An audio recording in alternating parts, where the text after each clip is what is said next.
Google Translate is a free tool that enables you to translate sentences, documents, and even whole websites instantly. But how exactly does it work? While it may seem like we have a room full of bilingual elves working for us, in fact all of our translations come from computers. These computers use a process called statistical machine translation, which is just a fancy way to say that our computers generate translations based on patterns found in large amounts of text. But let's take a step back.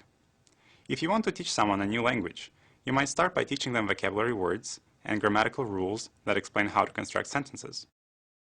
A computer can learn a foreign language the same way, by referring to vocabulary and a set of rules. But languages are complicated, and as any language learner can tell you, there are exceptions to almost any rule. When you try to capture all of these exceptions, and exceptions to the exceptions, in a computer program, the translation quality begins to break down.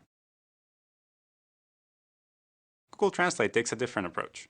Instead of trying to teach our computers all the rules of a language, we'll let our computers discover the rules for themselves. They do this by analyzing millions and millions of documents that have already been translated by human translators. These translated texts come from books, organizations like the UN, and websites from all around the world. Our computers scan these texts looking for statistically significant patterns. That is to say, patterns between the translation and the original text that are unlikely to occur by chance. Once the computer finds a pattern, it can use this pattern to translate similar text in the future. When you repeat this process billions of times, you end up with billions of patterns and one very smart computer program.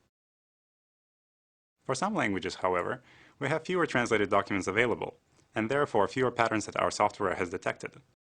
This is why our translation quality will vary by language and language pair. We know our translations aren't always perfect, but by constantly providing new translated texts, we can make our computers smarter and our translations better. So next time you translate a sentence or web page with Google Translate, think about those millions of documents and billions of patterns that ultimately led to your translation. And all of it happening in the blink of an eye. Pretty cool, isn't it? Give it a try at translate.google.com.